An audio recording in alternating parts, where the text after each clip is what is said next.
I know I just talked about another adult animated comedy that uses outdated humor on Netflix, but it would seem Paramount Plus has also decided to jump on this trend. However, this time, it's a little different because we're getting a series based on a Sega video game made in 1989. Dude, this just leaks badass.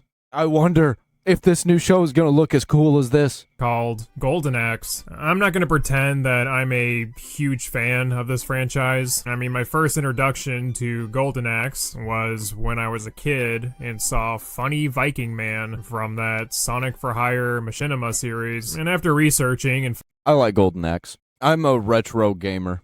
I've played a lot of Golden Axe in my day. finding out It was my stepdad's favorite game. which game he originated from, I could then call myself cultured, but this time, I actually sat down and played the original game, and it's your average hack and slash that was inspired by Conan the Barbarian, of all things. While not the first Love beat-em-up type of game, it was still one of the first popular fantasy-themed arcade games. Golden Axe integrated unique and new fighting styles during its time. I really like all the sword and sorcery stuff. I'm a big fan of the 1980s sword and sorcery movement that was happening. I wish that it wouldn't have died. We need more sword and sorcery, damn it. Such as magic and medieval weaponry, when most of the other arcade games follow the same fighting set as Double Dragon or Street Fighter, and later, Golden Axe would inspire more games, along with its own sequels. The last Golden Axe game that was released was 2008, I remember and based that. on the reception, it seems like the series kind of ended on a whimper, but it looks like there's a new Golden Axe game in production, and the Paramount TV show with a comedic spin to it.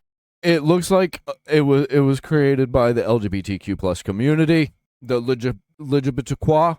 Seems to be serving as an introduction to the series for newcomers before the new game is released. An interesting choice. I think it's interesting because It looked like they took the original idea from Golden Axe Beast Riders and made it gay. after doing some research on the lore of Golden Axe, it would seem like to me that while a little bit campy, the franchise is meant to be somewhat of a dark fantasy. Not full on, but similar to Conan the Barbarian, which again is what inspired the game in the first place. And guess what? The Conan franchise got an animated adaptation that, again, while a little campy, still embraces the identity of Conan without acting like the IP that they're adapting is embarrassing. Conan the Adventurer came out in the 90s, so it's not entirely fair to compare it to adaptations of today, because in modern day times, the move is to take a beloved franchise from a couple decades ago and just point out how gosh darn silly it is. And to be fair, sometimes that works, so maybe this show won't be that bad at all. No. I'm so excited, I'm gonna Dude, it looks like all the other gay shows, they just took the color slop out of it, but it's still, the color is sloppy because the characters and the moving objects are different colors than the backgrounds. They're like desaturated and bright. It looks like Fable. It looks like the new Fable, grow up. but cartoon. Because we're It looks like if they would have made Fable the cartoon style, it would be this cartoon style, and it would just be gay anyway. sorry, we don't have a group name. We were barely getting along until 8 minutes ago. You know, I'm not entirely God. opposed to a It's millennial writing. reboot serving as a full-on parody for an old franchise. I mean, sure, I'd rather have a show embrace the silliness of its premise because But also be serious while it's not taking itself too seriously, you know? I want it to be serious, but also ridiculous. I find that infinitely more charming than Oh, yeah. simply pointing and laughing about how dumb something is. It's okay to be sincere. If Golden Axe wants to be a comedy, fine. However, if you want to go down that route, then be fucking funny. Oh, come on, Diesel. We need some real millennial XD moments to spice up this campy 80s game. How could we possibly take it seriously? Now, after watching the trailer, you'll quickly notice that this show is going to rely heavily on meta humor and what's also known as lamp shading, a writing technique where a character calls attention to a cliche, illogical, or contrived element, often in characters' dialogue, by And I gotta point out how problematic the old thing was. calling attention to something that threatens a reader's suspension of disbelief. We're essentially telling readers, yep, the story world thinks these elements are odd too. Just roll with it. Writing tropes such as meta humor and lampshading I love The Cabin in the Woods. can be done well, but Yeah. it seems like rather than Good being movie. clever with this type of comedy, the Golden Axe It's like nothing fits the actual backgrounds. It's like they're just being transposed onto the background all the fucking time. adaptation is relying on bottom-of-the-barrel slop when utilizing this trope, and by that, I mean this show mixes self-aware millennial humor with snarky MCU dialogue. Oh boy, my favorites. I'm sure using these tropes won't make Golden Axe extremely dated right from the get-go. Like most people, I would much rather have Tyrus just say some corny line and move on, instead of her partaking in self-referential hijinks. Oh boy. Sorry, It looks like a streaming show. It does. Streaming shows with low quality look like this. we don't have a group name. We were barely getting along until 8 minutes ago. That was pretty good, but I think we can crank it up just a notch. Hey you, don't hurt my friends. Actually, would I really consider these guys my friends? I don't even have them added on Facebook. You guys know how modern day Family Guy's version of comedy is just saying what the joke is right before it happens because the writers are just so self-aware, and that's so funny. I'm gonna run behind this tree and then the bear's gonna drag me out. Me, and very clearly not a dummy who he then tosses around. Ah, oh no, I'm being tossed around. Well, the Golden Axe trailer somewhat does this by feeling the need to point out the goofiness of the world. And as I said before, the millennial humor just makes it worse and makes my eyes roll back even further. When evil rises, heroes rise harder on their trusty purple mutant thingies. Oh my god. What the fuck are we doing? The joke isn't funny. It's the fact that they thought their brains are so broken that they broke my brain. I think that was the goal. Whoa, that's so random. Thanks for pointing out how random and weird that bird mount is. I never thought about how random that was in the game. But then you told me it was random and that's funny. To defeat Death Adder, we need an actual plan. We're going to do what we do best. Face a series of progressively harder enemies until we have a big final battle with Death Adder. And then we kill him for good. Whoa, that's so true. When you really think about it, the games are simple and kinda nonsensical. It's not like I, the viewer, was already aware of that. But remember guys, character explaining the obvious is true comedy. I was hoping I could join your quest. Why don't you go first?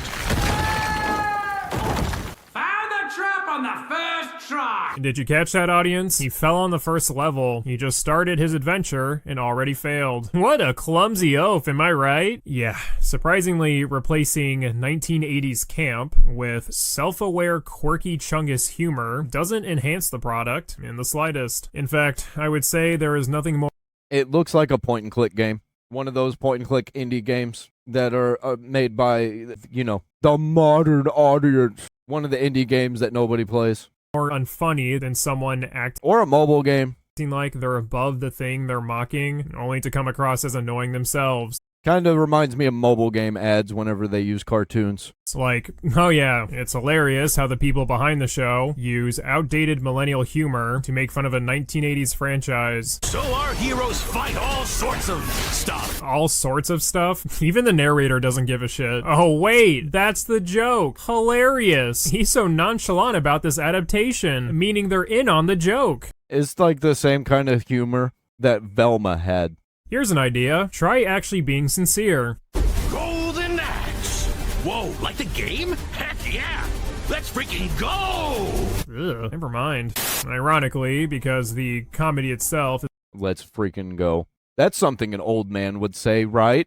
Right, kids? is outdated, and this has led to many people, such as myself, making fun of how stupid and lame this trailer is. Derp? It's so ironic. Tee, we hate the games but are making a show about them for some reason. This looks like something you see on TV in GTA 5. What are we, some kind of Golden Axe? We can take a little campiness. It's fine. People find that charming. If you're too afraid to make a campy show, then you can take that IP and adapt it into something. And they're gonna incorporate serious social issues. And also, where's the shadows? There's no shadows. The backgrounds have shadows.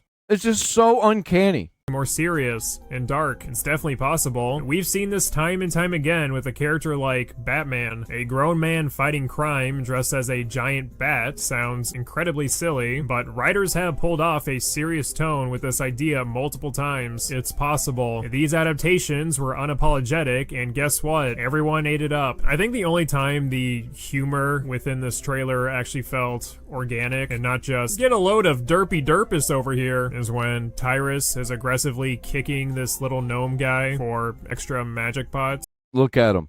He's enjoying this sexually. These people are fucking freaks.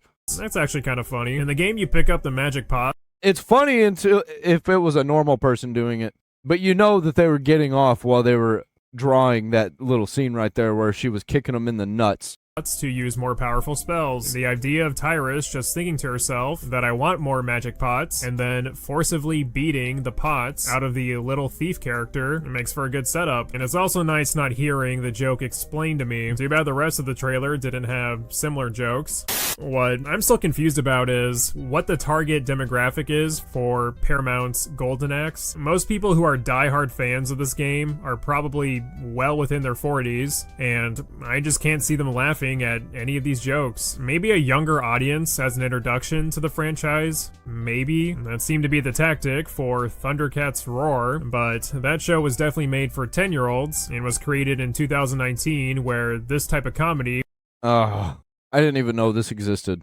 So they made like a weird Teen Titans Go version of Thundercats with like the style of Steven Universe and like those Cartoon Network randomness shows. It was more prevalent. I guess Paramount thinks that this type of comedy is still alive for most people, but again, based on the reception, it doesn't look to be that way. Anyways, the comedy aside, the art style and animation looks kind of bland. It's not bad by any means, and I really like the style of the poster, and allegedly the art director for Golden Axe responded to a Reddit user clarifying that the goal was to make the show look like it was made in the early 90s, which I can kind of see that vision. Yeah, no, it looks like a 2020s show. It looks like 2020s like deviant art. The poster, but unfortunately, based off the trailer, I don't think that translated well within the actual show. I'm sure a lot of effort was put into the product. The script, however, is a different story, at least what was provided for us. As I said with the Netflix show, dang, maybe Paramount's Golden Axe is going to be non-stop 24-karat comedy, but I'm still not confident that'll be the case. Trailers are meant to hype me up and not lead to severe eye-rolling and groaning.